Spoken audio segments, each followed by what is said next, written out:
Kemudian so begitu. Dan soalan juga kenapa blok Caprice, biar saya beritahu. Kenapa blok Caprice. Jadi memang saya kalau benda negatif saya blok, bukan sikit yang negatif. Biar saya beritahu bapak saya tengah sakit. Bukan sakit biasa, doktor kata tinggal 10 hari.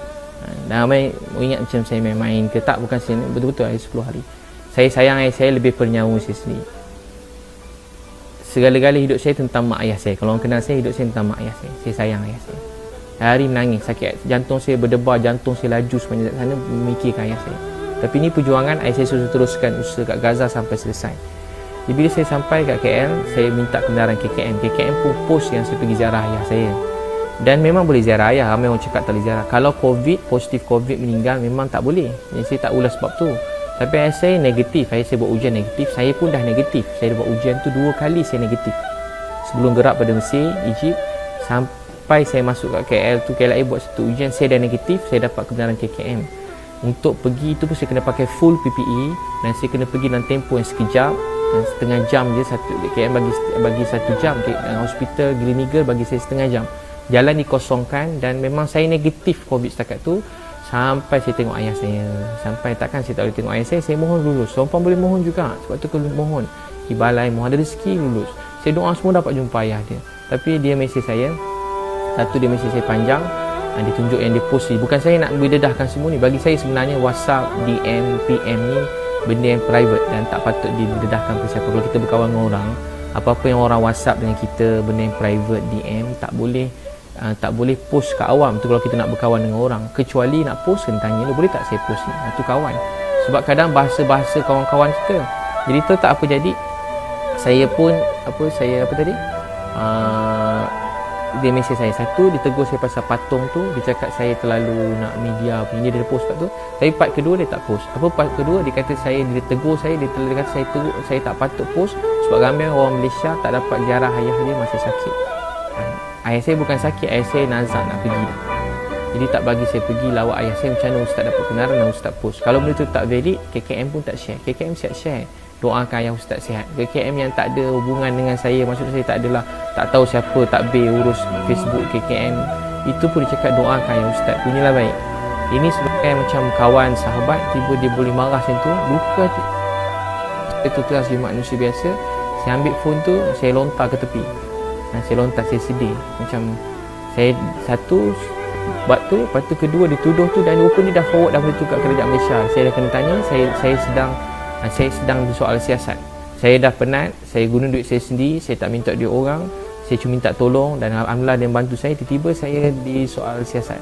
Jadi bila saya kena soal siasat, benda tu bagi saya macam melampau dan saya sangat sedih dan saya tak dapat jawab apa-apa. Dan saya nak sudahkan ayah saya je.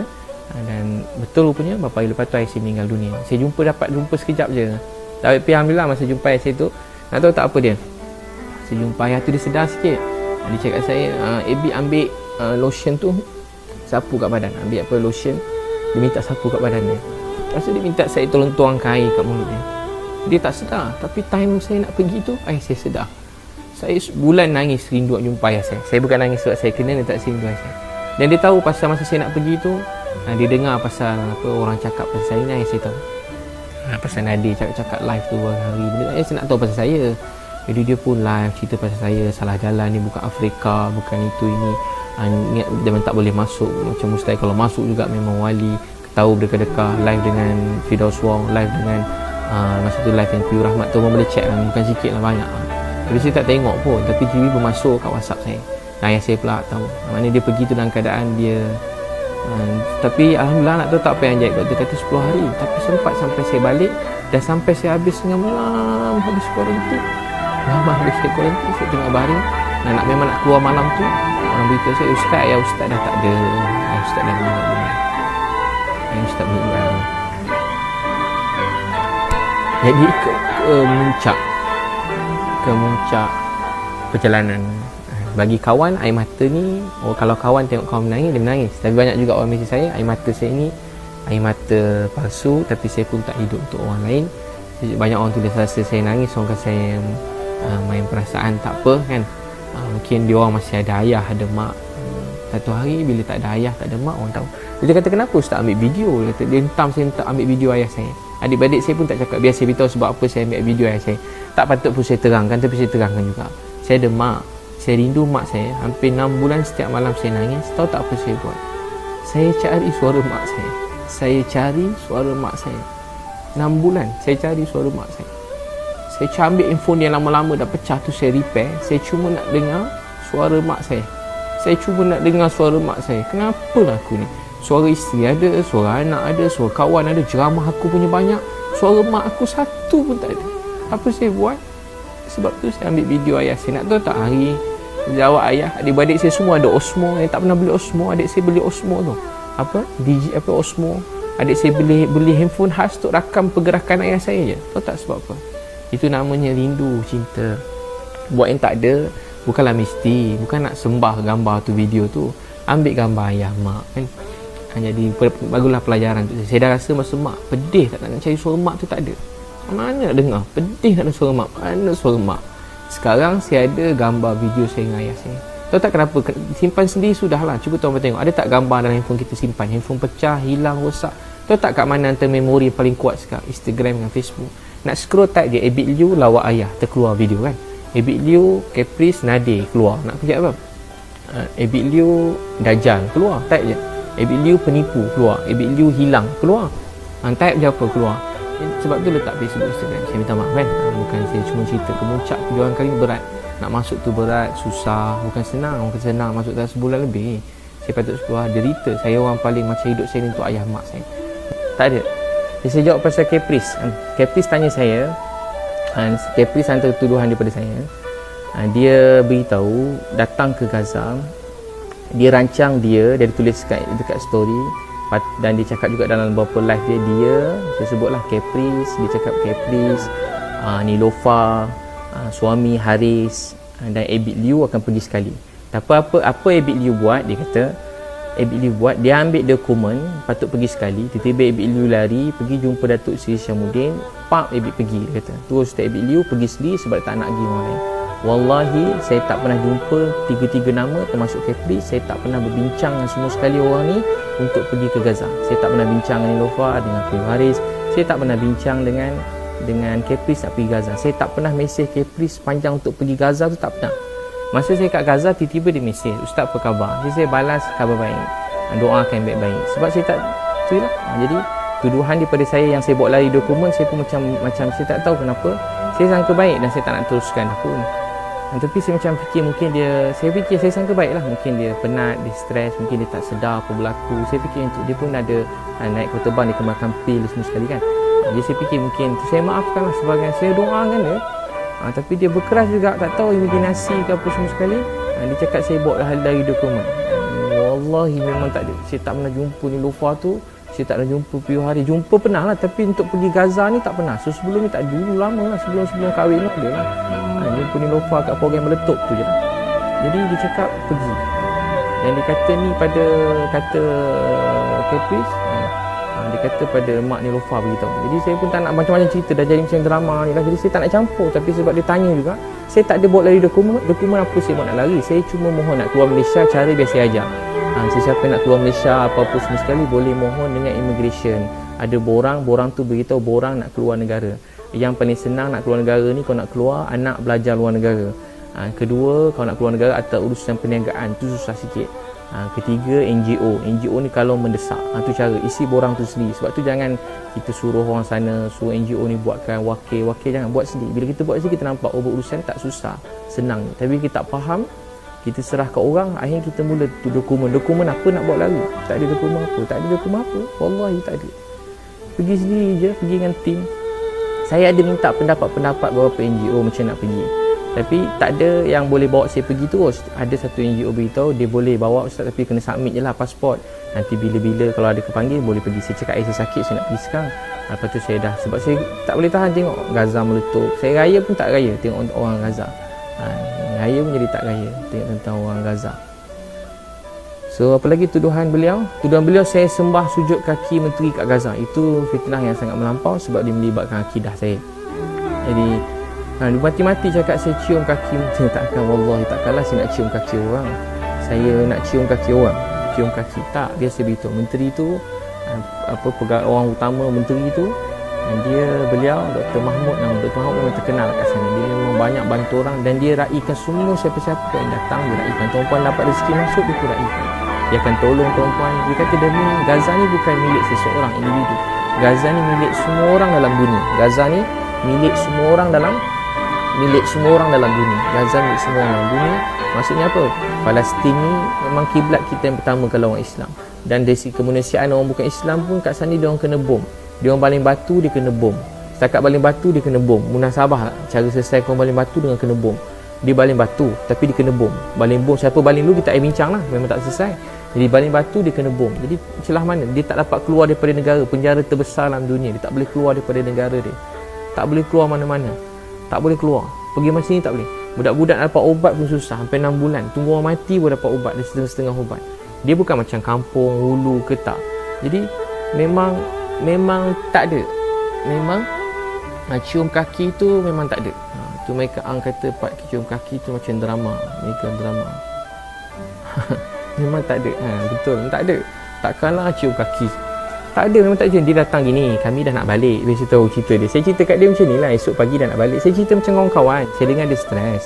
Saya dah nak balik, saya call dia. Saya masa tu kat Gaza. Dia tak dapat masuk Gaza. Belum dapat. Mudah-mudahan kalau ada rezeki masuklah tahun ni, tak tahun ni, tahun depan.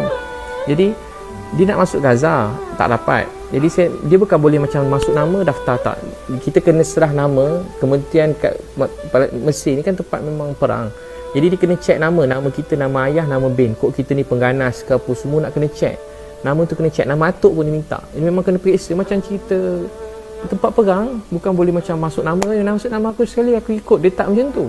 Memang kena serah nama. Nama pun dalam tim saya berapa orang, dia terpaksa keluarkan. Dia nak 10 orang. Saya masuk 10 orang.